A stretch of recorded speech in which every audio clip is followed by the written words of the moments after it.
لله رب العالمين الرحمن الرحيم مالك يوم الدين والصلاة والسلام على سيد المرسلين وعلى آله وصحبه أجمعين أما بعد محترم سامعون و ناظرین، اللہ کے رسول صلی اللہ علیہ وسلم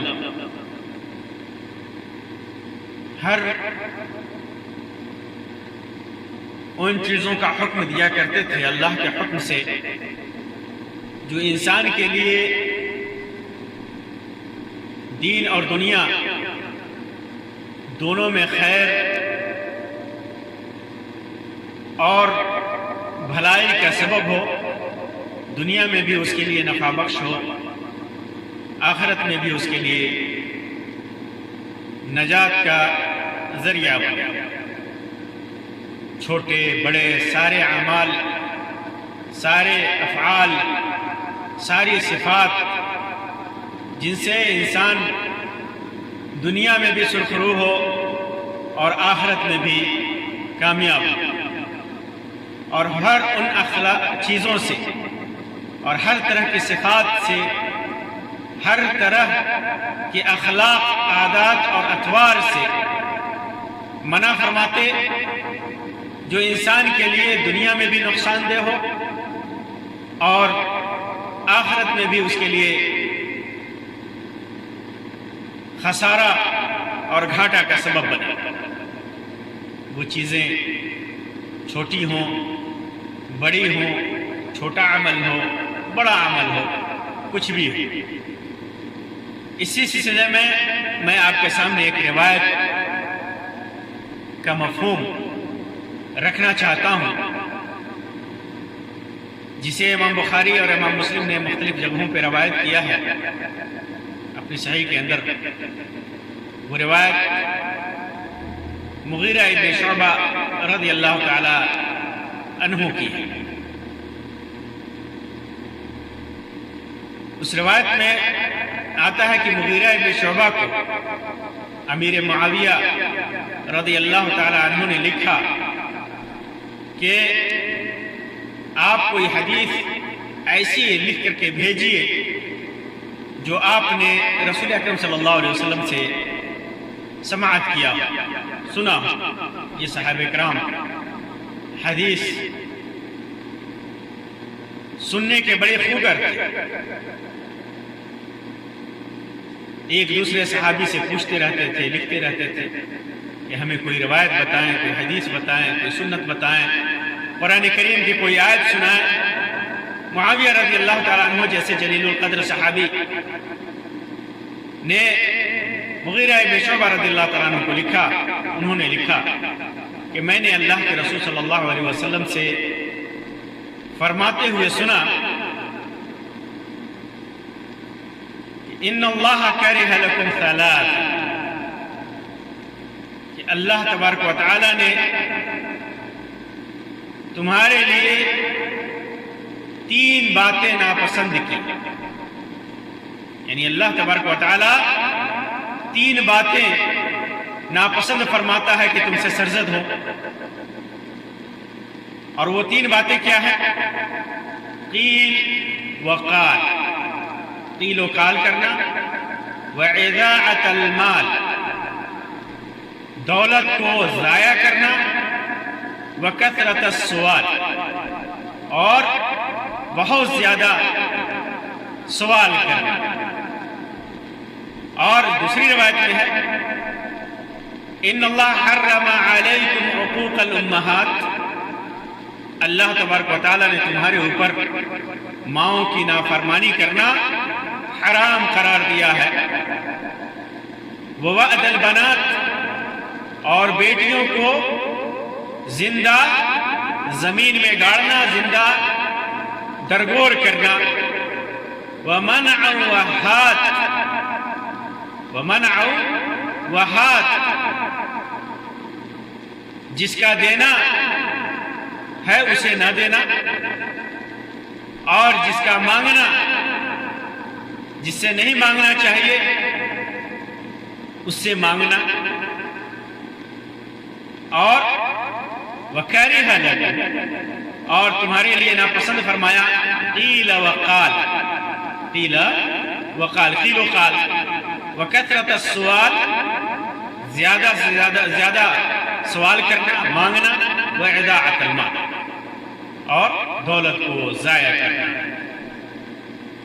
یہ تین چیزیں اللہ تبارک و تعالیٰ نے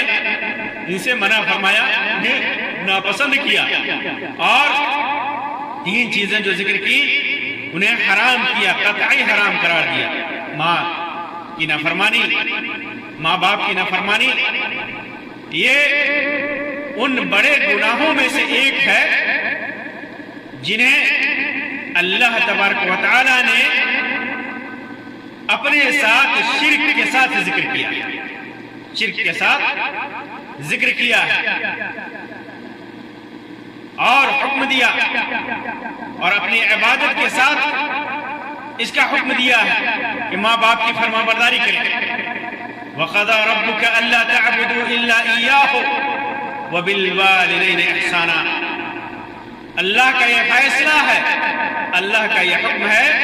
کہ صرف ایک اللہ کی عبادت کی جائے، توحید کے ساتھ اس کو جوڑا ہے۔ وَبِالْوَالِدَيْنِ إِحْسَانًا، اور اللہ تبارک و تعالیٰ اپنے والدین کے ساتھ احسان کرو، والدین کے ساتھ احسان، اس کا حکم دیا، اس کا فیصلہ کیا۔ اسی طرح وَوَأْدُ الْبَنَاتِ، بیٹیوں کو زندہ درگور کرنا، بیٹیوں کو زندہ دفن کرنا۔ خاص طور سے بیٹیوں کا تذکرہ اس لیے ہے کہ زمانے جاہلیت میں لوگ جب ان کے گھر بیٹیاں پیدا ہوتی تو عار اور شرم محسوس کرتے، اور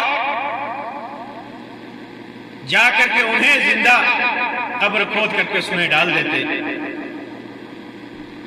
اسی وجہ سے اللہ تعالیٰ نے کہا ہے اذا بشر احدهم بالانثى ظل وجهه مسودا وهو كظيم،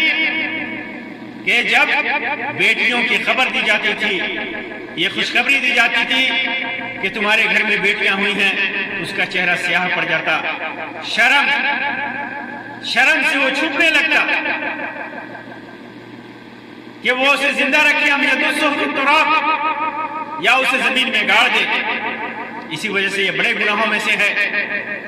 اللہ تعالیٰ نے فرمایا وَإِذَا الْمَوْءُودَةُ سُئِلَتْ بِأَيِّ ذَنبٍ قُتِلَتْ، ان لڑکیوں سے جنہیں زندہ دفن کر دیا گیا پوچھا جائے گا کہ کس جرم میں انہیں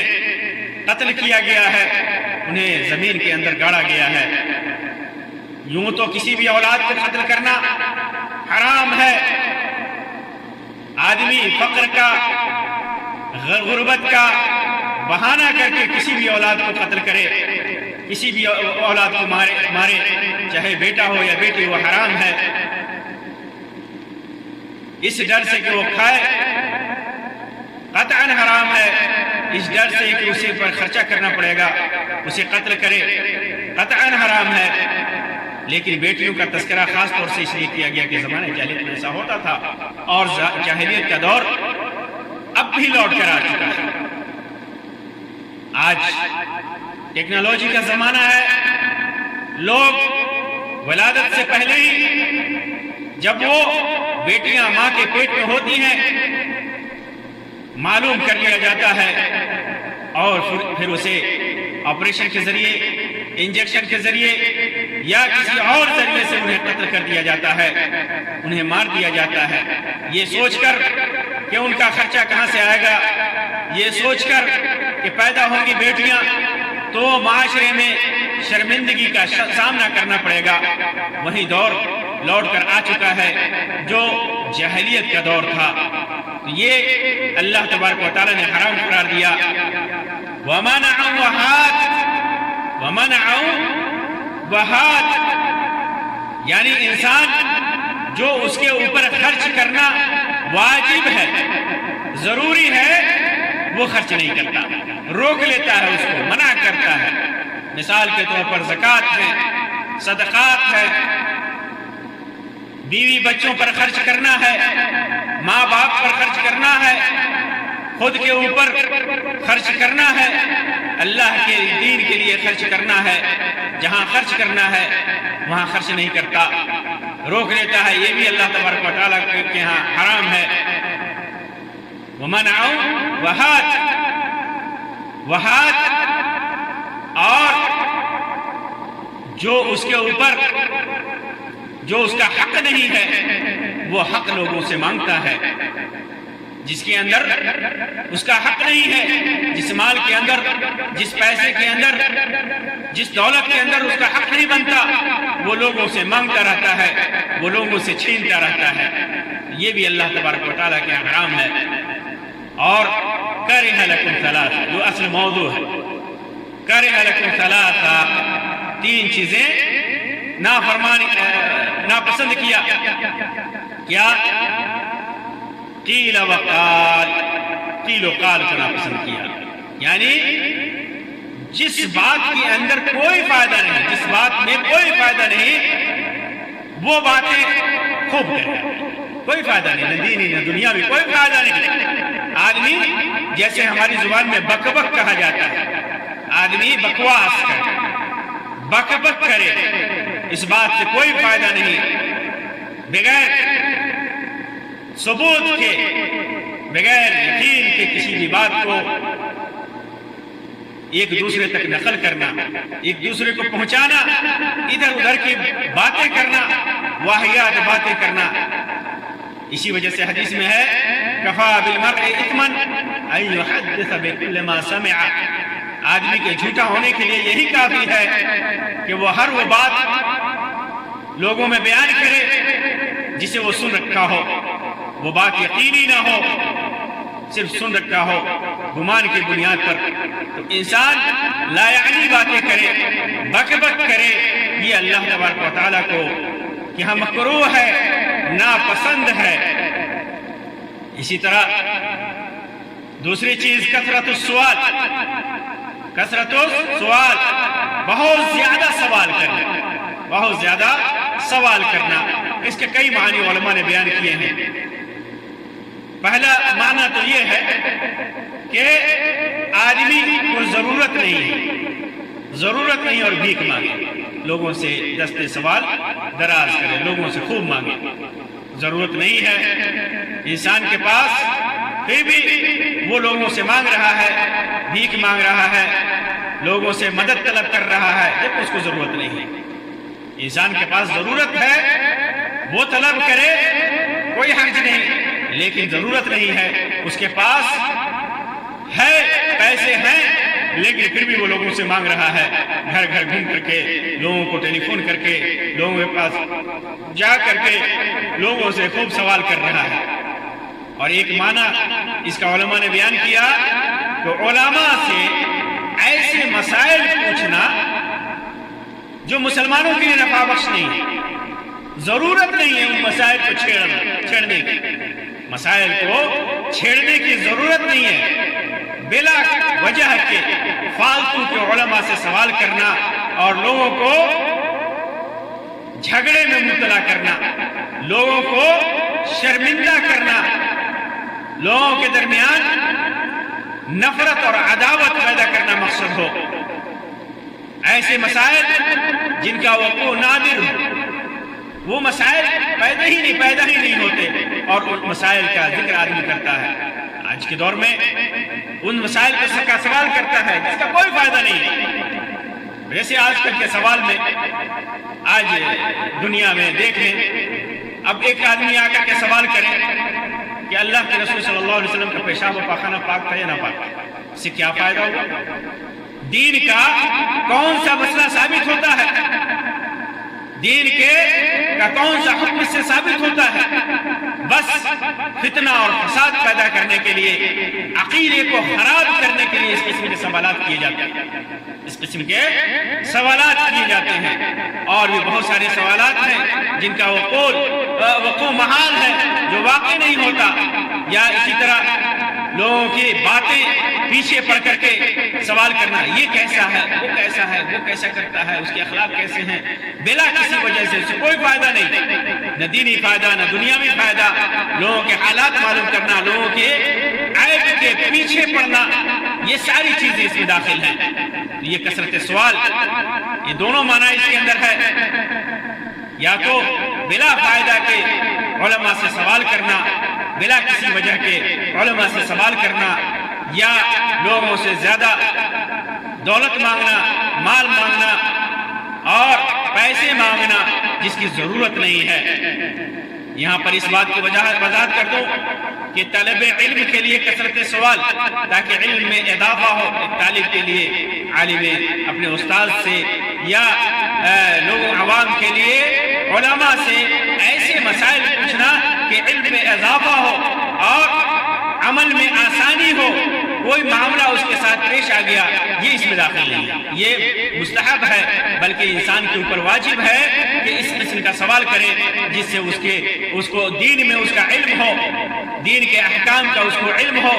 عقائد اس کے درست ہوں، اعمال درست ہوں، علم میں اضافہ ہو۔ یہ محمود ہے، یہ مذموم نہیں ہے، یہ قابل تعریف ہے کہ انسان اس قسم کے سوالات کرے، لیکن بلا فائدہ کے بلا وجہ کے بہت سارے لوگوں کا مقصد ہوتا ہے کہ علماء کو مولویوں کو ہم اس کی بولتی بند کر دیں، ان کی بولتی بند کر دیں، ان کو شرمندہ کر دیں، ایسے مسائل پوچھیں جن کا جواب وہ نہ دے سکیں، لا علمی کا اظہار کریں اور پھر ان کے سلسلے میں لوگوں کو بدزن کریں، یا لوگوں میں فتنہ اور فساد پیدا کرنے کے لیے، یا بس ایسے ہی بلا کسی وجہ کے سوال کرنا، یہ ممنوع ہے، یہ مکروہ ہے، یہ اللہ تبارک و تعالیٰ کو ناپسند ہے۔ پھر اس کے بعد تیسری چیز جو اللہ کے رسول صلی اللہ علیہ وسلم نے فرمایا کہ اللہ کو ناپسند ہے، اس میں تیسری چیز ہے اضاعت المال، مال کو ضائع کرنا۔ انسان بڑی محنت سے دولت کماتا ہے، بڑی محنت سے پیسہ جمع کرتا ہے، انسان نیک ہے تو نیک طریقے سے، حلال طریقے سے، بد ہے، برا ہے تو حرام طریقے سے، بہرحال مال جمع کرتا ہے۔ جو آدمی حرام طریقے سے مال جمع کرتا ہے اس کی دولت تو قطعاً حرام ہے، اس کا استعمال ہی حرام ہے، اپنے اوپر خرچ کرنا حرام ہے۔ اللہ تبارک و تعالیٰ اس سے نہ صدقہ قبول کرے گا، نہ زکوٰۃ قبول کرے گا، نہ کوئی نیک عمل قبول کرے گا۔ لیکن جو آدمی حلال طریقے سے کمایا ہے اس کے اوپر ضروری ہے کہ اس مال کی حفاظت کرے، اس دولت کی حفاظت کرے، اور حفاظت کرنے کے ساتھ ساتھ اللہ کا جو حق ہے اسے ادا کرے، اللہ کی مخلوق، اللہ کے بندوں کا جو حق ہے اس کو پورا کرے۔ سب سے پہلا حق اس مال پر انسان کا خود کا ہوتا ہے، انسان بخیلی سے بچے اور اپنی ذات کے اوپر خرچ کرے، کھانے میں خرچ کرے جو اس کی زندگی کے لیے مناسب ہے، ضروری ہے، پہننے کے لیے خرچ کرے جو اس کے اسٹیٹس کے حساب سے اس کے لیے ضروری ہے، اس کے لیے مناسب ہے، ستر پوشی کے لیے اپنے اوپر خرچ کرے، کھانے کے لیے، پینے کے لیے، پہننے کے لیے، گھر کے لیے، پھر اس کے بعد اللہ کی مخلوق کے اوپر خرچ کرے، مثال کے طور پر اپنے والدین کے اوپر خرچ کرے، بیوی بچوں کے اوپر خرچ کرے، ان کا نان و نفقہ جن کا اس کے اوپر واجب ہے اس میں خرچ کرے، بچوں کو پڑھائے لکھائے، بیوی کو خرچہ دے، اس کے خرچ کے برابر اسے دولت دے، پیسہ دے، اور اسی طرح اللہ کی دیگر مخلوق کو جو محتاج ہیں، غریب ہیں، مال میں اگر زکوٰۃ واجب ہے تو زکوٰۃ نکالے، اور اگر واجب نہیں ہے پھر بھی صدقہ و خیرات کرے، اللہ کی مخلوق کو فائدہ پہنچائے۔ یہ مطلوب ہے انسان سے، لیکن وہی مال و دولت محنت سے اکٹھا کرنے کے بعد انسان اسے بے وجہ فالتو میں خرچ کرتا ہے، بے وجہ فالتو میں خرچ کر رہا ہے، جس کے اندر نہ کوئی دینی فائدہ ہے نہ دنیاوی فائدہ ہے، بس حرام میں خرچ کر رہا ہے، اس کے اندر تبذیر کر رہا ہے، اسراف کر رہا ہے، جہاں ضرورت نہیں ہے وہاں خرچ کر رہا ہے، تو یہ مکروہ ہے اور حرام ہے، اور یہ